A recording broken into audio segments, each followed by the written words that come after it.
നമസ്കാരം. ഹലോ ഡോക്ടറിലേക്ക് ഏവർക്കും സ്വാഗതം.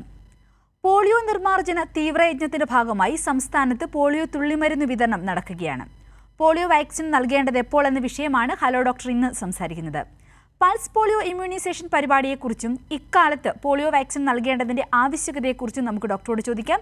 ഇന്ന് നമുക്കൊപ്പമുള്ളത് കേരള ഡയറക്ടറേറ്റ് ഓഫ് ഹെൽത്ത് സർവീസിലെ ഫാമിലി വെൽഫെയർ വിഭാഗം അഡീഷണൽ ഡയറക്ടർ ഡോക്ടർ വി മീനാക്ഷിയാണ്. ഡോക്ടർ നമസ്കാരം. ഹലോ ഡോക്ടറിലേക്ക് സ്വാഗതം. പ്രേക്ഷകർക്കും ഈ വിഷയത്തിൽ സംശയങ്ങളുമായി ഹലോ ഡോക്ടറിലേക്ക് താഴെ കാണുന്ന നമ്പറിൽ വിളിക്കാവുന്നതാണ്.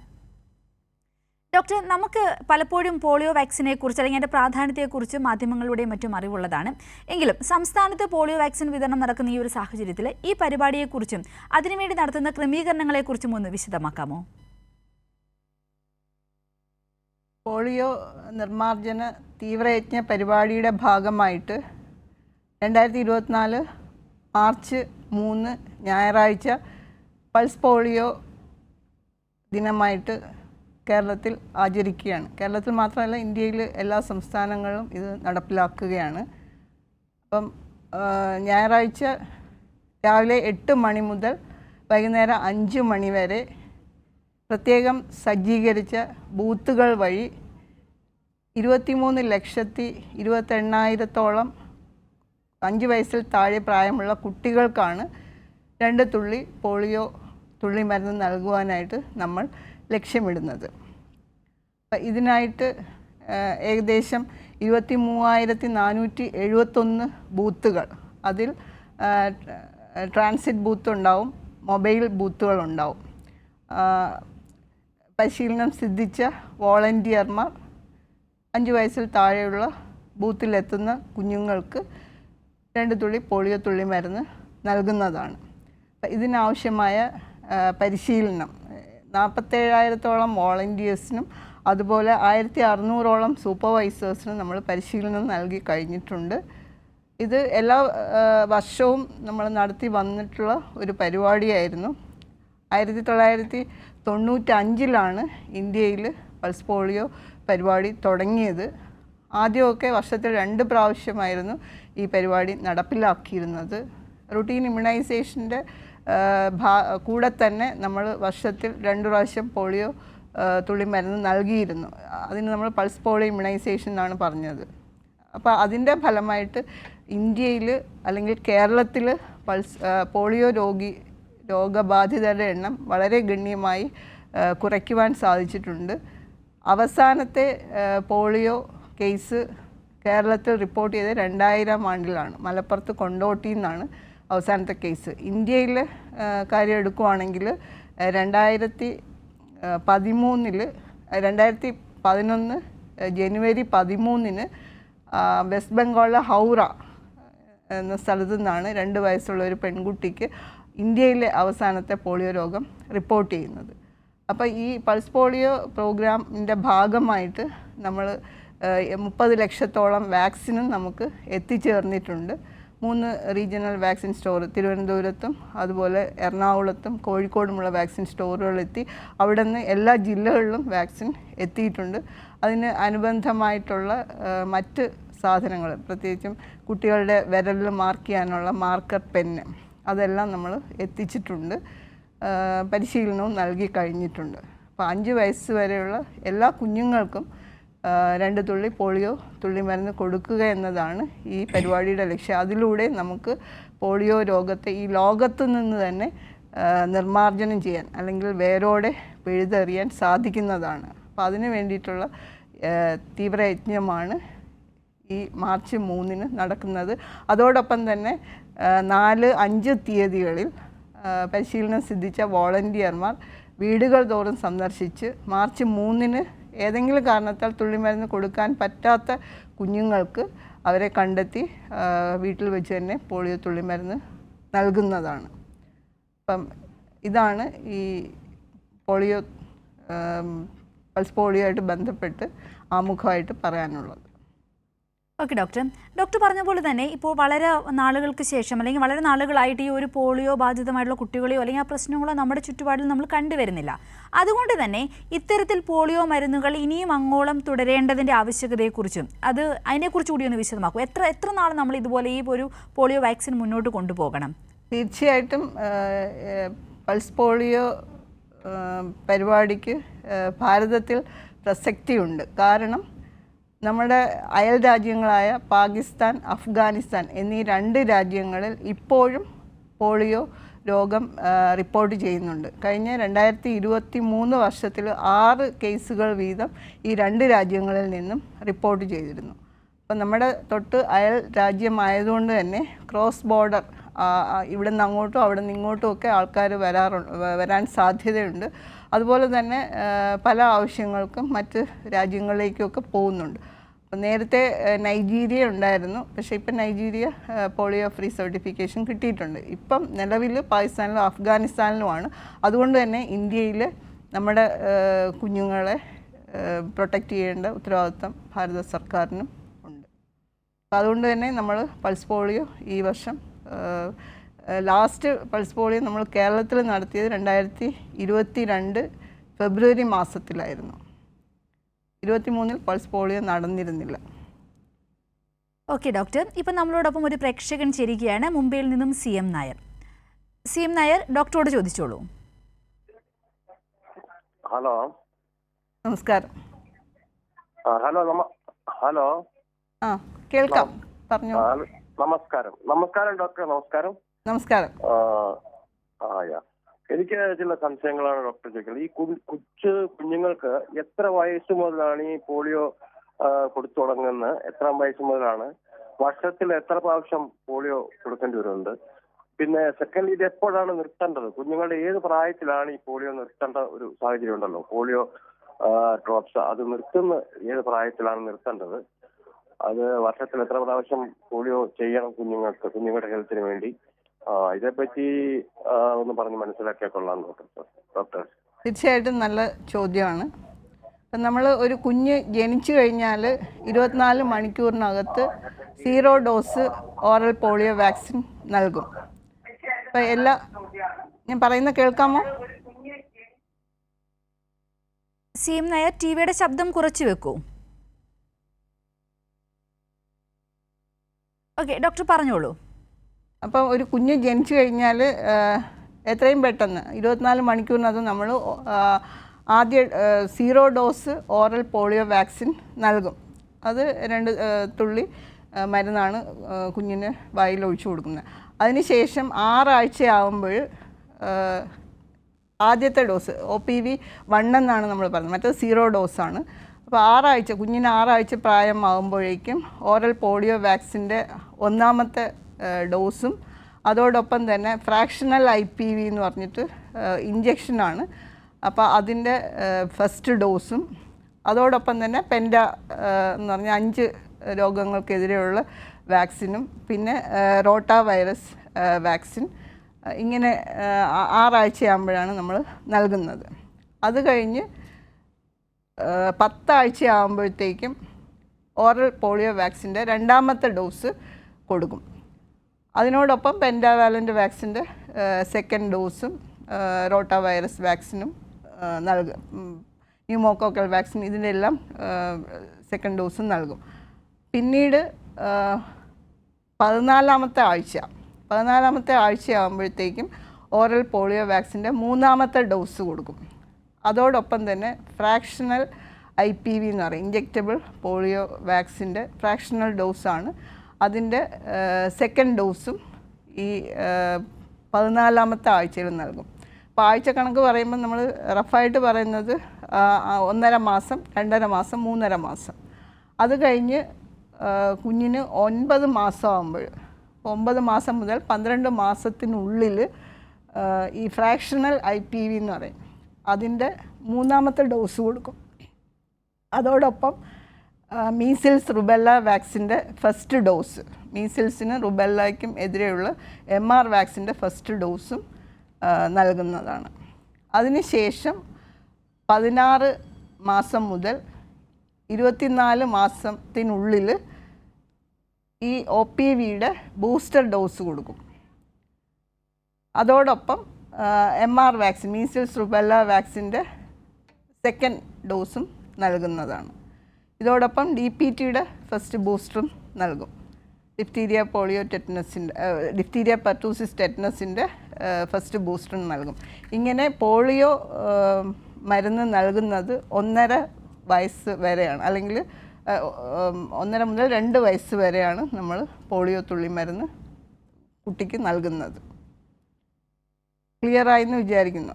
അപ്പോൾ ആദ്യത്തെ ഓറൽ പോളിയോ തുള്ളിമരുന്ന് കുഞ്ഞ് ജനിച്ച് 24 മണിക്കൂറിനകത്ത് നൽകും. അത് കഴിഞ്ഞിട്ട് 6 ആഴ്ചയാകുമ്പോൾ first dose of oral polio vaccine നൽകും. അതോടൊപ്പം ഫ്രാക്ഷണൽ IPVയുടെ ഇഞ്ചക്ഷനും നൽകും. പിന്നീട് 10 ആഴ്ചയാകുമ്പോഴത്തേക്കും രണ്ടാമത്തെ ഓറൽ പോളിയോ വാക്സിൻ്റെ തുള്ളിമരുന്ന് നൽകും. 14ാമത്തെ ആഴ്ചയിൽ ഓറൽ പോളിയോ വാക്സിൻ്റെ 3ാമത്തെ തുള്ളിമരുന്നും അതോടൊപ്പം ഫ്രാക്ഷണൽ IPVയുടെ ഇഞ്ചക്ഷൻ പോളിയോ ഇഞ്ചക്ഷൻ്റെ 2ാമത്തെ ഡോസും നൽകും. അതിനുശേഷം 9 മാസം മുതൽ 12 മാസത്തിനകത്ത് ഫ്രാക്ഷണൽ IPV ഇഞ്ചെക്റ്റബിൾ പോളിയോയുടെ 3ാമത്തെ ഡോസ് നൽകും. ഓക്കെ ഡോക്ടർ, വ്യക്തമായി എന്ന് കരുതുന്നു. ഡോക്ടർ, പോളിയോ രോഗം എന്ന് പറയുന്നത് വൈറസ് ബാധ മൂലം ഉണ്ടാകുന്നതാണല്ലോ. ഇതിൻ്റെ ഒരു ലക്ഷണങ്ങളെ കുറിച്ചൊന്ന് വിശദമാക്കാമോ? പോളിയോ വൈറസ് 3 തരം വൈറസുകളാണുള്ളത്. അപ്പം പോളിയോ 1, 2, 3. അപ്പം അത് സാധാരണയായി വൈറസ് രോഗമായതുകൊണ്ട് തന്നെ ഇതിന് പ്രത്യേകിച്ച് ചികിത്സയില്ല. പക്ഷേ നമുക്ക് ഇതിനെ പ്രതിരോധിക്കാനായിട്ട് സാധിക്കുകയും ചെയ്യും. അപ്പം ഇതിൻ്റെ ലക്ഷണം എന്ന് പറഞ്ഞാൽ സാധാരണഗതിയിൽ പനി ഉണ്ടാവാം, തൊണ്ടവേദന ഉണ്ടാവാം, അതുപോലെ ചുമയുണ്ടാവാം, ക്ഷീണം, തളർച്ച, ഇങ്ങനെ സാധാരണ ഒരു വൈറൽ പനിയുടെ ലക്ഷണങ്ങളായിട്ടാണ് ഇത് തുടങ്ങുന്നത്. പക്ഷേ 200 മുതൽ 2000 വരെ ആളുകളിൽ പോളിയോ രോഗബാധ ഉണ്ടാകുമ്പോൾ അതിൽ ഒരാൾക്ക് അല്ലെങ്കിൽ ഒരു കുട്ടിക്ക് പാരാലിസിസ് ഉണ്ടാവാനുള്ള സാധ്യതയുണ്ട്. അതുകൊണ്ട് തന്നെയാണ് ഈ രോഗം ഇത്രയധികം നമ്മൾ ഭയക്കുന്നത്.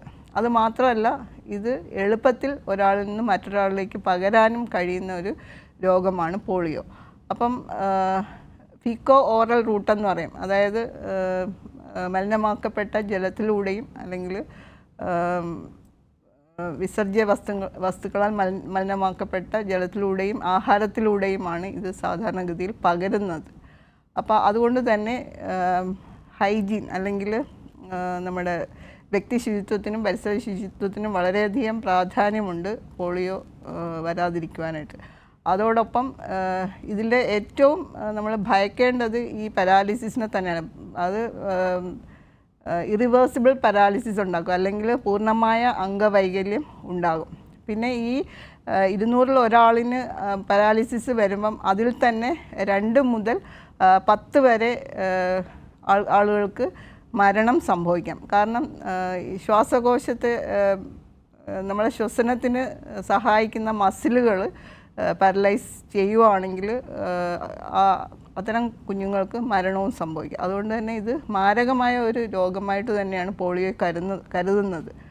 പക്ഷേ ഇപ്പം നമ്മൾ പേടിക്കേണ്ട കാര്യമില്ല. കാരണം നമ്മുടെ ഇന്ത്യയിൽ 2011 തന്നെ ലാസ്റ്റ് കേസ് റിപ്പോർട്ട് ചെയ്തു, പോളിയോ ഇറാഡിക്കേറ്റ് ചെയ്തു കഴിഞ്ഞു. അതുകൊണ്ട് നമ്മൾ പേടിക്കേണ്ട കാര്യമില്ല. പക്ഷേ ജാഗ്രത വേണം. അപ്പോൾ അതുകൊണ്ട് പോളിയോ സർവൈലൻസ് ഇപ്പോഴും നമ്മുടെ ഭാരതത്തിലും അതുപോലെ മറ്റു രാജ്യങ്ങളിലെല്ലാം വളരെ കാര്യക്ഷമമായിട്ട് നടക്കുന്നുണ്ട്. ഈ രോഗലക്ഷണങ്ങൾ ഈ പറഞ്ഞ കാര്യങ്ങളാണ്. അപ്പം പൂർണ്ണമായ ഈ ഇന്നത്തെ തലമുറയിലുള്ള കുഞ്ഞുങ്ങൾക്കൊന്നും പോളിയോ രോഗികളെ കാണാൻ ഒരുപക്ഷെ സാധിച്ചു എന്ന് വരില്ല, അംഗവൈകല്യമുള്ള കുട്ടികളെയൊക്കെ. പക്ഷേ കഴിഞ്ഞ തലമുറയിലുള്ള ആൾക്കാർ ഇപ്പോഴും നമ്മുടെ ഇടയിൽ രക്തസാക്ഷികളായിട്ടുണ്ട്. അതെ ഡോക്ടർ, കരുതൽ അനിവാര്യമാണ്. ഡോക്ടർ, കൃത്യസമയത്ത് പോളിയോ വാക്സിൻ നൽകിയില്ലെങ്കിലുള്ള പ്രശ്നങ്ങളെക്കുറിച്ച് കൂടി ഒന്ന് വിശദമാക്കാമോ? പോളിയോ വാക്സിൻ മാത്രമല്ല, നമുക്ക് 12ഓളം പകർച്ചവ്യാധികൾ വാക്സിനിലൂടെ തടയാൻ സാധിക്കുന്നതാണ്. അപ്പോൾ അതിന് വേണ്ടിയിട്ടാണ് നമ്മൾ യൂണിവേഴ്സൽ ഇമ്മ്യൂണൈസേഷൻ പ്രോഗ്രാം എന്ന് പറഞ്ഞിട്ടൊരു പ്രോഗ്രാം തന്നെ ഭാരത സർക്കാർ നടപ്പിലാക്കി വരുന്നത്. നാഷണൽ ഇമ്മ്യൂണൈസേഷൻ പ്രോഗ്രാം എന്നാണ് പറയുന്നത്. അപ്പോൾ അതിൻ്റെ ഭാഗമായിട്ടാണ് ഞാൻ നേരത്തെ പറഞ്ഞ പോലെ ഒരു കുഞ്ഞ് ജനിക്കുമ്പോൾ തന്നെ ഓറൽ പോളിയോ വാക്സിൻ്റെ 0 ഡോസ്, അതുപോലെ ഹെപ്പറ്റൈറ്റിസ് ബി എന്ന് പറയുന്ന മഞ്ഞപ്പിത്തം, അത് രക്തത്തിലൂടെ പകരുന്ന മഞ്ഞപ്പിത്തം ബി, അതിൻ്റെ 0 ഡോസ്, അതുപോലെ ക്ഷയരോഗത്തിനെതിരെയുള്ള BCG വാക്സിൻ. ഇത് മൂന്ന് വാക്സിനും നമ്മൾ ഒരു കുഞ്ഞ് ജനിച്ചാൽ എത്രയും പെട്ടെന്ന് നൽകുന്നുണ്ട്. അപ്പോൾ അതിനുശേഷം 6 ആഴ്ച, 10 ആഴ്ച, 14 ആഴ്ച, പിന്നെ 9 മാസം മുതൽ 12 മാസം വരെ ഇങ്ങനെ ഏകദേശം 12ഓളം പകർച്ചവ്യാധികൾക്കെതിരെയുള്ള വാക്സിൻ നമ്മൾ കുഞ്ഞുങ്ങൾക്ക് നൽകുന്നുണ്ട്. അതിൻ്റെയൊക്കെ ഫലമായിട്ടാണ് കുഞ്ഞുങ്ങൾ ആരോഗ്യമുള്ള ഒരു തലമുറയായിട്ട് വളർന്നു വരുന്നത്. അപ്പോൾ ഇന്നത്തെ കുഞ്ഞുങ്ങൾക്ക് നമ്മൾ ലോകത്തുനിന്ന് തന്നെ ഇറാഡിക്കേറ്റ് ചെയ്ത ഒരേ ഒരു ഡിസീസാണ് സ്മാൾ പോക്സ് എന്ന് പറയുന്നത്. 1980 ലോകാരോഗ്യ സംഘടന സ്മാൾ പോക്സ് ഇറാഡിക്കേറ്റ് ചെയ്തതായിട്ട് സർട്ടിഫൈ ചെയ്തിട്ടുണ്ട്. അപ്പോൾ അതിനുശേഷം ഒരാൾക്ക് പോലും സ്മാൾ പോക്സ് രോഗം നമുക്ക് കാണാൻ സാധിക്കില്ല. അതുപോലെ തന്നെ പോളിയോ 2028 നമ്മുടെ ലോകത്തുനിന്ന് തന്നെ ഇല്ലാതാക്കുവാനാണ് ലോകാരോഗ്യ സംഘടന ശ്രദ്ധിക്കുന്നത്. അപ്പോൾ അതിൻ്റെ ഭാഗമായിട്ട് ഈ വാക്സിനുകൾ നൽകുക എന്നുള്ളത് വളരെ പ്രധാനമാണ്. നമ്മുടെ കുഞ്ഞുങ്ങൾ ആരോഗ്യത്തോടെ അല്ലെങ്കിൽ രോഗം വരാതിരിക്കുവാനായിട്ട് നമ്മൾ എല്ലാ രക്ഷകർത്താക്കളുടെയും കടമയാണ് കുഞ്ഞുങ്ങൾക്ക് ജനിച്ചു കഴിഞ്ഞാൽ അല്ലെങ്കിൽ അവരുടെ ഓരോ നിശ്ചിത പ്രായത്തിൽ കൃത്യമായ വാക്സിൻ എടുപ്പിക്കുക എന്നുള്ളത്. നമ്മുടെ കേരളത്തിൽ വാക്സിനേഷൻ മറ്റ് സംസ്ഥാനങ്ങളെ അപേക്ഷിച്ച് വാക്സിനേഷൻ്റെ തോത് വളരെ കൂടുതലാണെങ്കിലും ഇപ്പോൾ കഴിഞ്ഞ കുറേ വർഷങ്ങളായിട്ട് ചില ജില്ലകളിൽ വാക്സിൻ റെസിസ്റ്റൻസ് കാണുന്നുണ്ട്. ഒരു വിഭാഗം ആൾക്കാർ വാക്സിനെ എതിർക്കുന്ന ഒരു പ്രവണത കാണുന്നുണ്ട്. അത് നല്ല ഒരു പ്രവണത അല്ല. അപ്പം ഇത് സർക്കാർ ഫ്രീ ആയിട്ടാണ് നമ്മൾ വാക്സിൻ നൽകുന്നത്. അപ്പോൾ അതുകൊണ്ട് തന്നെ എല്ലാ കുഞ്ഞുങ്ങൾക്കും അതാത് പ്രായത്തിൽ തന്നെ വാക്സിൻ കൊടുക്കുവാനായിട്ട് എല്ലാ രക്ഷിതാക്കളും ശ്രദ്ധിക്കേണ്ടതാണ്. കാരണം prevention is better than cure എന്നാണ്. പ്രേക്ഷക ചേരുകയാണ് കൊല്ലത്ത് നിന്നും ശാലിനി ഡോക്ടറോട് ചോദിച്ചോളൂ. ഹലോ. പറഞ്ഞോളൂ. Hello madam. ഹലോ, പറഞ്ഞോളൂ, കേൾക്കാം. എന്റെ മകന് ചുമയും കഫും ആയതുകൊണ്ട് ഹോമിയോ മരുന്ന് കൊടുത്തോണ്ടിരിക്കുക. അപ്പോൾ നാളെ മോന് പോളിയോ വാക്സിൻ കൊടുക്കാവോ? തീർച്ചയായിട്ടും. ന്യൂമോണിയ പോലത്തെ വലിയ സീരിയസ് ആയിട്ടുള്ള രോഗമല്ല എന്നുണ്ടെങ്കിൽ തീർച്ചയായിട്ടും പോളിയോ തുള്ളി മരുന്ന് കൊടുക്കാം. ഇപ്പം ന്യൂമോണിയ ബാധിച്ച് ആൻറ്റിബയോട്ടിക്കൊക്കെ കൊടുക്കുന്ന കുഞ്ഞാണെങ്കിൽ നാളെ അത് കൊടുക്കണമെന്നില്ല. അടുത്ത ദിവസങ്ങൾ അസുഖം മാറിയതിന് ശേഷം നമുക്ക് നൽകാവുന്നതാണ്. ന്യൂമോണിയ ഒന്നും ഇല്ല, കഫമുണ്ട്, അതുകൊണ്ടാണ്. ചെറിയ പനി ജലദോഷമൊക്കെ ആണെങ്കിൽ നമുക്ക് കൊടുക്കാം. പനിയൊന്നുമില്ല. ധൈര്യമായിട്ട് കൊടുക്കാം. ഓക്കെ ഡോക്ടർ, ഇതുപോലോടൊപ്പം തന്നെ ചോദിച്ചുകൊള്ളട്ടെ, ഇപ്പം ന്യൂമോണിയ ഉണ്ടെങ്കിൽ അല്ലെങ്കിൽ ആൻറ്റിബയോട്ടിക് എടുക്കുന്നുണ്ടെങ്കിൽ പോളിയോ വാക്സിൻ ഉടനെ കൊടുക്കണ്ട എന്ന് ഡോക്ടർ പറഞ്ഞല്ലോ. ഇതുപോലെ മറ്റെന്തെങ്കിലും അസുഖങ്ങൾക്ക് മരുന്ന് കഴിക്കുന്നുണ്ടെങ്കിൽ ഈ ഒരു വാക്സിൻ കൊടുക്കാതിരിക്കേണ്ടതുണ്ടോ? അതിനെക്കുറിച്ച് കൂടി ഒന്ന് വേഗം വിശദമാക്കാമോ? സാധാരണഗതിയിൽ ഞാൻ നേരത്തെ പറഞ്ഞല്ലോ, ചെറിയ രോഗങ്ങൾ, ഇപ്പം ചെറിയ പനി, ജലദോഷം അല്ലെങ്കിൽ മൂക്കടപ്പ്, പിന്നെ അങ്ങനെയുള്ള അസുഖം ഉണ്ടെങ്കിൽ നമുക്ക് ഇത് കൊടുക്കാം. പക്ഷേ സീരിയസ് ആയിട്ട് ഉള്ള ഭയങ്കരമായിട്ടുള്ള വയറിളക്കം അല്ലെങ്കിൽ പിന്നെ നിർജ്ജലീകരണം വരുന്ന അവസ്ഥ, ന്യൂമോണിയ അങ്ങനെയൊക്കെ ഉണ്ടെങ്കിൽ തീർച്ചയായിട്ടും അത്തരം കുഞ്ഞുങ്ങൾക്ക് നമ്മൾ പോളിയോ മരുന്ന് കൊടുക്കാൻ പറയുന്നില്ല. ഇപ്പോൾ ചിക്കൻ ബോക്സോ അല്ലെങ്കിൽ പിന്നെ ഇമ്മ്യൂണിറ്റി കുറയുന്ന ഒരവസ്ഥയിലുള്ള കുഞ്ഞുങ്ങളോ അങ്ങനെയൊക്കെ ആണെങ്കിൽ തൽക്കാലം നമ്മൾ പോളിയോ കൊടുക്കണ്ടെന്ന് പറയും. പക്ഷേ ഇന്നലെ പോളിയോയുടെ റുട്ടീൻ ഡോസ് സ്വീകരിച്ച ഒരു കുഞ്ഞിന് ഇന്ന് പോളിയോ തുള്ളിമരുന്ന് കൊടുക്കേണ്ട ദിവസമാണെങ്കിൽ അത്തരം കുഞ്ഞുങ്ങൾക്ക് തീർച്ചയായിട്ടും നമുക്ക് വാക്സിൻ കൊടുക്കാം. തുള്ളിമരുന്ന് ഇന്നലെ റുട്ടീൻ ഇമ്മ്യൂണൈസേഷൻ ഞാൻ നേരത്തെ പറഞ്ഞില്ല, 6 ആഴ്ചയാകുമ്പോഴത്തേക്കും നമ്മൾ പോളിയോയുടെ ഫസ്റ്റ് ഡോസ് കൊടുക്കും. അപ്പോൾ ഇന്നലെ ആയിരുന്നു അതെങ്കിൽ ഇന്ന് പോളിയോ തുള്ളിമരുന്ന് കൊടുക്കുന്ന ദിവസമാണെങ്കിൽ അതിന് കൊടുക്കാം. Okay doctor. ഹലോ ഡോക്ടറിൻ്റെ ഇന്നത്തെ സമയം ഇവിടെ പൂർണ്ണമാവുകയാണ്. പൾസ് പോളിയോ ഇമ്മ്യൂണൈസേഷൻ പരിപാടിയെക്കുറിച്ച് നമ്മളോട് വിശദമായി പങ്കുവച്ചത് ഡയറക്ടറേറ്റ് ഓഫ് ഹെൽത്ത് സർവീസിലെ ഫാമിലി വെൽഫെയർ വിഭാഗം അഡീഷണൽ ഡയറക്ടർ ഡോക്ടർ വി മീനാക്ഷിയാണ്. ഡോക്ടർ പറഞ്ഞ പോലെ തന്നെ പോളിയോ എന്ന രോഗത്തെ പൂർണ്ണമായും നമ്മുടെ സമൂഹത്തിൽ നിന്നും തുടച്ചു മാറ്റുവാൻ വാക്സിനോടൊപ്പം നിൽക്കേണ്ടത് അനിവാര്യമാണ്. എല്ലാവരും വാക്സിൻ എടുക്കുക, കുഞ്ഞുങ്ങളിലേക്ക് അത് എത്തിക്കുമെന്ന് ഉറപ്പുവരുത്തുക. ഹലോ ഡോക്ടർ ഇന്നിവിടെ പൂർണ്ണമാകുന്നു. നമസ്കാരം.